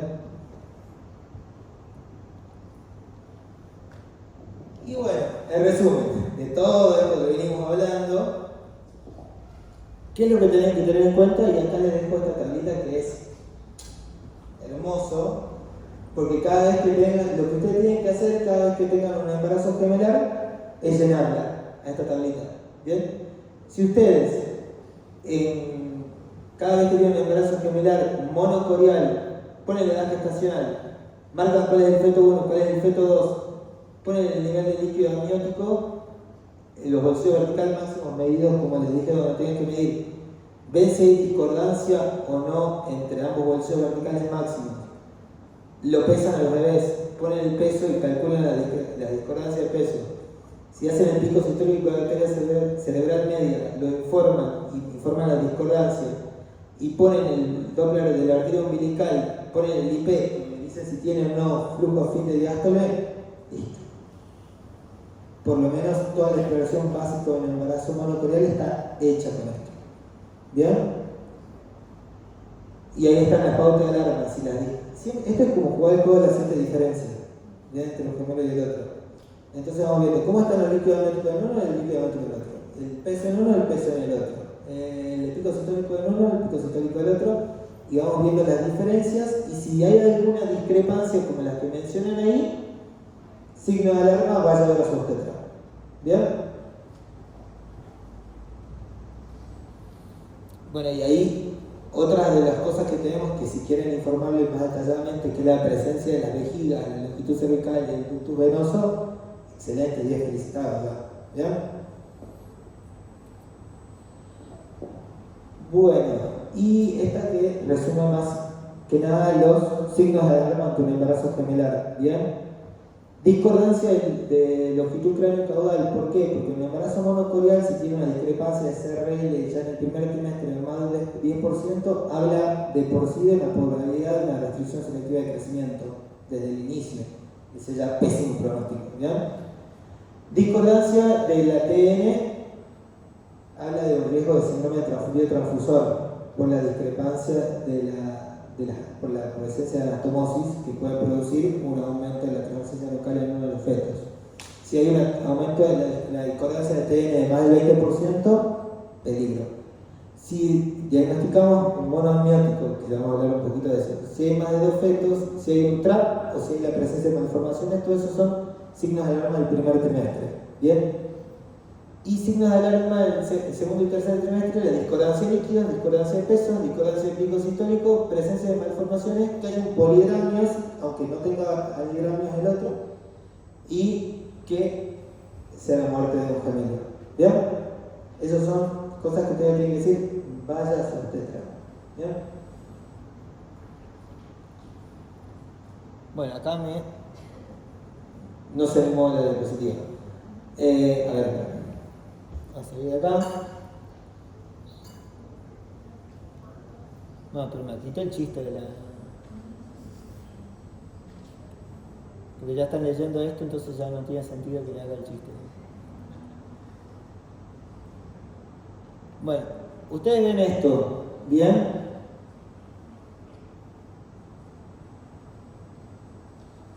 Ven esto y no ven membrana intergemelar. Y dicen, wow, acabo de diagnosticar un mono amniótico. No, chicos, lo más probable es que no. ¿Por qué? Porque, como hablamos en el primero, los monos amnióticos son más raros que perro verde. ¿Bien? Son embarazos muy raros, que si bien pasan, a veces le va a pasar, que van a tener uno, pero si ustedes ven que es solo una pileta de líquido y ven los dos fetos, lo más probable es que estén ante un síndrome transfusor y que uno no tenga nada de líquido y todo el líquido sea del otro, antes de que tengan un mono amniótico. ¿Bien? Por eso la regla general de ustedes tiene que ser: todo embarazo gemelar es monocorial biamniótico antes que se demuestre lo contrario. ¿Bien? Es muy raro que puedan diagnosticar un mono amniótico porque es muy rara la incidencia, la incidencia. ¿Bien? No es porque ustedes sean malos, sino porque es muy rara la incidencia. ¿Bien? ¿Y qué es lo más común que pasa esto? Es que se lo confundan con un síndrome transfundido transfusor. Por eso es lo que tienen que tener cuidado ustedes. Si ven una sola pileta de líquido y ven dos fetos, no piensen en un mono amniótico, piensen más que nada en un síndrome transfundido transfusor. ¿Y qué pueden hacer ustedes para ver si es un mono amniótico y es o es un transfundido transfusor con un gemelo estaqueado? ¿Qué se les ocurre? Algo así como... No, hay veces que... es otra cosa importante. Que tengan discrepancia de tamaño no significa que no tengan discrepancia de tamaño no significa que no tengan un síndrome transfundido transfusor. Bien, puede ser que sean dos fetos que pesen exactamente lo mismo y tengan un síndrome transfundido transfusor igual. Bien, no es una condición sine qua non. Pero ¿qué pasa cuando el feto está pegado en una parte del útero? ¿Qué pueden hacer ustedes para ver, esto será un mono amniótico o será un síndrome transfundido transfusor? Perfecto, muy bien la paciente. Entonces, ¿qué haces? Si yo tengo un feto acá y agarro, la muevo a la paciente y la pongo del costado, ¿qué tiene que hacer este feto por reacción de gravedad? Caer. Si no cae es porque está pegado a la pared del útero y no se puede mover, y entonces está con un anigramio y está estaqueado en una de las paredes del útero. ¿Bien? Entonces, antes de decir un mono amniótico, prueben moviéndole a la paciente y ver si ninguno de los fetos se mueve o no. ¿Bien?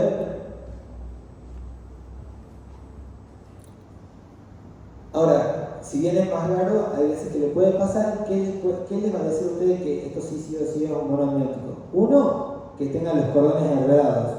Si ustedes ven, pueden diferenciar los dos cordones y ven que los cordones están enredados entre sí, bueno, esto sí es mono amniótico, no nos queda otra. ¿Bien? Otra, que ante los cambios de posición ambos fetos, como dijimos recién, y otra es que tengan inserciones cercanas de los cordones. Por lo general, como se dividen tarde, o sea, después de los 9 días, la inserción de los cordones queda muy juntita una del otro. Entonces, al quedar tan juntitas, a veces se ven los dos cordones saliendo uno a la par del otro, y eso nos habla de un embarazo monoamniótico. ¿Bien? No es condición sine qua non, pero los monoamnióticos suelen tener inserciones de cordones mucho más cercanas que los demás. ¿Y qué es lo que sucede? Los embarazos monoamnióticos son mucho más complicados inclusive que los biamnióticos. No tanto por síndrome transfundido transfusor o por restricción de crecimiento. ¿Por qué? Porque al tener juntos los cordones, por lo general la placenta se divide igual uno para el otro. Bien, entonces eso ya, restricción de crecimiento, chao. Las anastomosis más importantes en esto, al estar tan cerquitos los cordones, generalmente las anastomosis más grandes son las arterioarteriales y las venovenosas. porque están tan pegados como que comparten mucha sangre. Entonces se mantienen por lo general equilibrados las arterias venosas. Entonces no se genera tanto síndrome transfundido transfusor. Pero el problema de esto es que si a uno le baja un poquito la presión, se le va toda la sangre de uno al otro así rapidísimo, y eso hace que el riesgo de muerte fetal intrauterina aumente muchísimo. Por eso es que no se los deja avanzar más allá de las 32 semanas por lo general. Bien, ahí se finaliza el embarazo. Y obviamente, como se viven más tarde, tiene mayor riesgo de tener alguna anomalía congénita. ¿Bien? Ya son las últimas diapositivas, chicos, no queda nada. Y bueno, los gemelos siameses, esto de verdad es que son de las malformaciones más grandes. La mayoría de los gemelos que comparten alguna parte de su cuerpo, estos generalmente el diagnóstico lo hacen siguiendo la morfología de cada uno de los fetos, y se ven que en alguna parte la piel se pierde y se junta con la del otro. ¿Ya? La mayoría comparten el tórax, es lo más frecuente. De ahí siguen compartiendo el sacro, o sea, espalda con espalda están, o si no, la pelvis, o que comparten el abdomen, es como lo más raro, y el cráneo mucho más raro todavía. ¿Bien? Y bueno, esperen, antes de... Hay un solo consejo que me acabo de acordar que no les los dije, que es importante, que cuando vayan a medir el Doppler de la arteria umbilical, para evitar errores de medir, porque a veces que los cordones como están muy dispersos es muy difícil distinguir cuál cordón es de uno y cuál cordón es del otro. Y para no errarle, lo mejor es siempre tomar el Doppler de la arteria umbilical en la salida del abdomen de cada uno de los fetos. ¿Bien?